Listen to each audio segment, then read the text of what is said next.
ce geste de toi viendra mon secours. Viens semer dans mon âme le grain de l'amour. Je traverse un désert et je meurs de soif. Montre-moi le mystère qui garde la foi. Bonjour, bienvenue à votre émission La Victoire de l'amour en ce mercredi 12 février 2025. J'espère que vous allez bien chez vous. Aujourd'hui, pour une vie qui rayonne, dans ma chronique du mercredi, comme on est à l'approche de la Saint-Valentin, on va se parler d'amour. Mon sujet préféré, vous le savez, mais là, on va se parler d'amour concrètement. J'ai lu ce livre que j'aime beaucoup, qui est très populaire, Les 5 langages de l'amour, les langages de l'amour, de Gary Chapman. Il y explique qu'il y a 5 principaux langages de l'amour et que chacun de nous, on en préfère un. Il y a un langage de l'amour qu'on comprend mieux. Et il y a de ces langages de l'amour qu'on a plus de facilité à dire, à parler. Il y a comme une langue, le français, l'anglais, l'italien, etc. Il y en a qu'on trouve plus facile, notre langue maternelle, par exemple. Eh bien, les langages de l'amour, c'est un peu la même chose. Il y en a 5, et je vous invite à faire l'exercice d'essayer de voir lequel est le vôtre. Et attention, parce qu'il y a le langage de l'amour dans le couple, mais il y a le langage de l'amour avec nos enfants qui peut être très différent. Notre préféré peut être tout autre avec nos parents, avec nos collègues de travail. Donc, il y en a 5 et on peut en avoir des préférés dépendamment de la relation, dépendamment de la personne qu'on est en train d'aimer. Donc, le premier langage de l'amour, les paroles valorisantes. C'est un moyen, ça, qu'on a pour dire notre amour. Merci d'être si gentil, merci pour les services rendus, merci pour... je te trouve tellement fin. Puis, des fois, quand on se fait dire des paroles valorisantes, on se sent aimé. C'est la façon qu'on préfère pour se sentir important pour l'autre, c'est de se faire dire avec des mots pourquoi la personne nous aime. Et parfois, c'est le moyen aussi qu'on trouve le plus facile pour exprimer notre amour. Les paroles valorisantes. Le deuxième, les moments de qualité. Passer du bon temps, un temps de qualité ensemble où l'essentiel, c'est la relation. Même si c'est regarder un bon film collé ensemble ou prendre le temps de discuter, de prendre un café, un moment de qualité. Prendre du temps avec la personne. Il y en a pour qui c'est essentiel.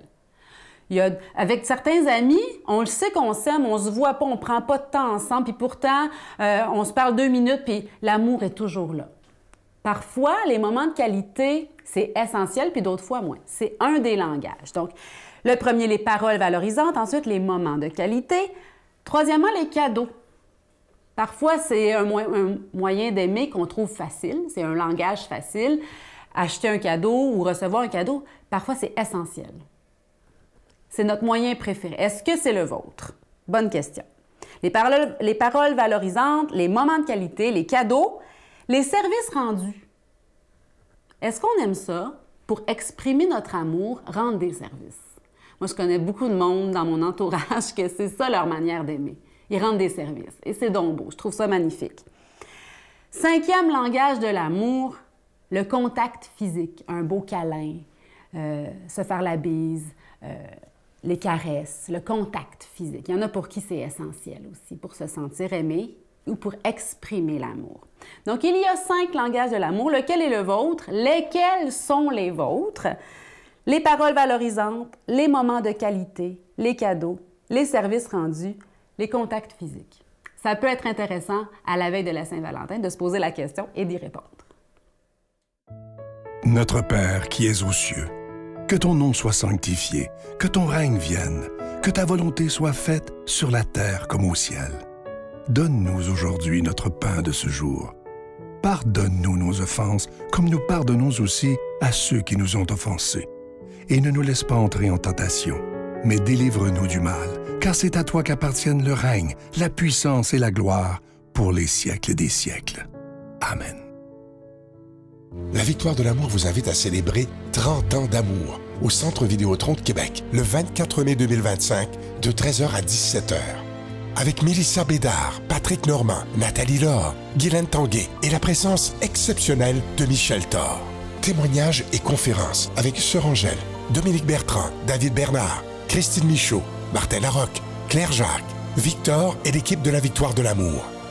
Billets en vente maintenant sur lavictoiredelamour.org. Je suis tellement content de vous parler de ce magnifique cadeau du mois de février. Il s'agit d'un cœur en pierre d'agate verte. Il est de toute beauté. Vous vous souvenez, il y a quelques années, on vous avait proposé le cœur bleu, qui était tellement populaire. Alors, cette année, c'est la couleur verte. Et ce n'est pas de la peinture qu'il y a sur le bijou. C'est vraiment la pierre qui est verte. C'est une pierre d'agate qui est déjà bénie. Ça vient avec la chaîne qui est en acier inoxydable, donc ça ne ternira pas. Je vous rappelle aussi cette magnifique carte de Marie qui est en acier inoxydable. Regardez-là, la qualité de cette carte-là, c'est de toute beauté et ça se donne bien en cadeau. Alors, je vous rappelle que cette carte, elle est déjà bénie également. Je veux prendre le temps aussi de vous remercier de tout ce que vous faites pour la Victoire de l'Amour, parce que dans un monde qui va si mal maintenant, je pense qu'il est temps, c'est notre devoir à nous, d'annoncer ce Jésus qui est Prince de la paix, ce Jésus qui veut tellement qu'on soit heureux. Et merci, parce que grâce à chacun et chacune de vous, on peut annoncer l'amour, la paix et l'espérance au lieu de la guerre. Merci de tout cœur et voici comment vous procurer ces cadeaux. Par la poste à la Victoire de l'Amour, casier postal 120, succursale Boucherville à Boucherville, le J4B 5E6, ou par téléphone, par carte de crédit, du lundi au jeudi, de 8h à 17h, au 514-523-4433, ou à notre numéro sans frais, le 1-888-811-9291. Également sur notre site Internet, le www.lavictoiredelamour.org. Avec votre don, vous recevrez aussi un reçu pour fin d'impôt. Merci de donner des mains à la Providence. Merci d'investir dans votre foi.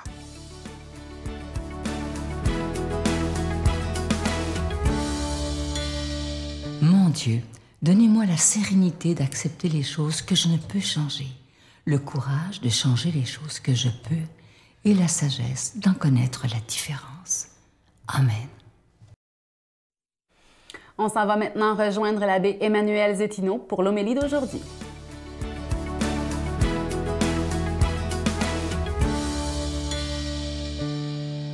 Que l'amour de Dieu soit avec vous.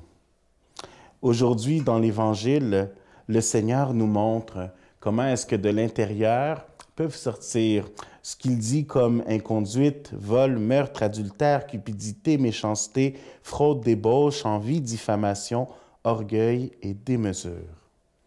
Donc, qu'est-ce qu'il nous dit? Il faut changer le cœur. Il faut changer depuis l'intérieur. Cette image, elle est magnifique et elle nous vient de l'Ancien Testament. Que le cœur de pierre devienne un cœur de chair. Et c'est là où nous avons besoin de cet amour de Dieu pour nous laisser transformer en premier et après ça, pour pouvoir transformer le monde. Les deux vont ensemble. Premièrement, nous devons entrer dans ce chemin de conversion pour pouvoir, après ça, vouloir que les autres également entrent et nous accompagnent et vivent ensemble ce chemin de conversion. Alors aujourd'hui, avec cet évangile, je me permets de partager 4 points. 4 points que j'ai eus durant une réunion avec le cardinal Collins, donc l'ancien archevêque de Toronto. Alors, nous nous sommes réunis il y a quelque temps avec les directeurs de vocation et leur équipe. Moi, j'allais avec le directeur de vocation de Montréal et là-bas, on s'est retrouvé avec celui jusqu'au Prince-Édouard, jusqu'à Vancouver, donc tout le Canada ensemble. Et le cardinal Collins nous partageait une des catéchèses. Et il nous parlait de ce feu qui est important à avoir. Un feu qui nous transforme, un feu qui nous aide à entrer dans cette conversion. Et le feu, c'est une image qui est très biblique. Et il commençait en nous disant que, justement, ce feu représentait, à bien des façons, un sacrifice, un amour sacrificiel. Il nous donnait l'exemple comment est-ce que dans l'Ancien Testament, les gens se rendaient au temple avec leur offrande et ils faisaient brûler leur offrande. L'offrande devait se consommer pour être et plaire à Dieu. Donc, une offrande complètement consommée pour vivre ce sacrifice. Et c'est de là où vient le mot holocauste. Donc, quand dans les premières lectures, on entend offrir les holocaustes au Seigneur, c'est justement offrir cette offrande qui se consomme au complet. Et c'est là où on voit que le cœur, cette offrande qui est parfaite envers Dieu, est appelée à se laisser consommer par ce feu du sacrifice. Donc le sacrifice est quelque chose d'essentiel dans notre vie. Être capable de vivre des sacrifices pour pouvoir avancer vers Dieu. Alors oui, nous avons des choses à laisser tomber, à laisser de côté. Toutes ces choses qui nous éloignent de Dieu, comment sommes-nous capables de les offrir en sacrifice pour pouvoir se rapprocher de lui? Ensuite, il nous parlait de l'importance de la purification. Encore une fois, dans la Bible, on a cet exemple de l'or qui doit passer par le feu pour se purifier, pour enlever chacune des impuretés. Et de cette façon-là, bien nous aussi, on est appelé à se laisser purifier par ce feu qui vient de Dieu.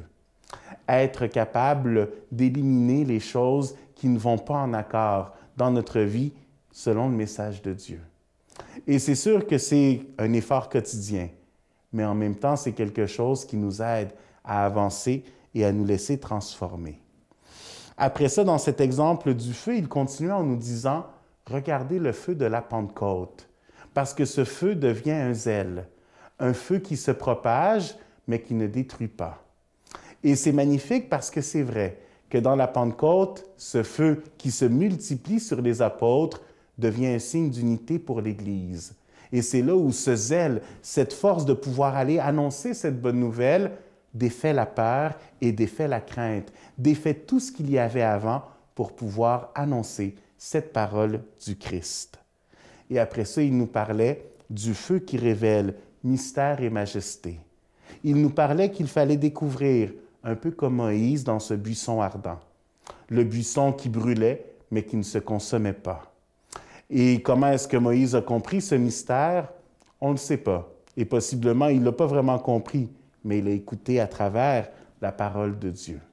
Et c'est là où pour nous, c'est important de continuer à vivre dans ce mystère, dans cette soif de mystère, la présence de Dieu. Comment est-ce qu'il agit? On ne le sait pas à 100%, mais on continue à grandir dans la confiance qu'il agit, dans la confiance qu'il continue de nous parler, d'agir dans nos vies à chaque instant. Alors grandissons dans cette confiance. Et moi, je vous bénis au nom du Père et du Fils et du Saint-Esprit.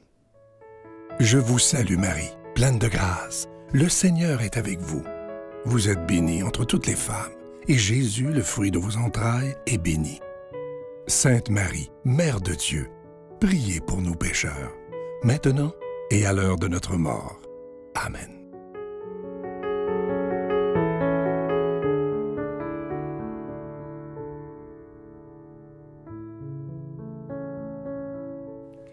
En ce beau mois de février 2025, on vous offre avec fierté le cœur de l'espoir. Il est déjà béni, ça vient avec la chaîne en acier inoxydable, ça ne ternira pas et c'est déjà béni. Et ça s'offre bien pour la Saint-Valentin, c'est encore le temps de se le procurer.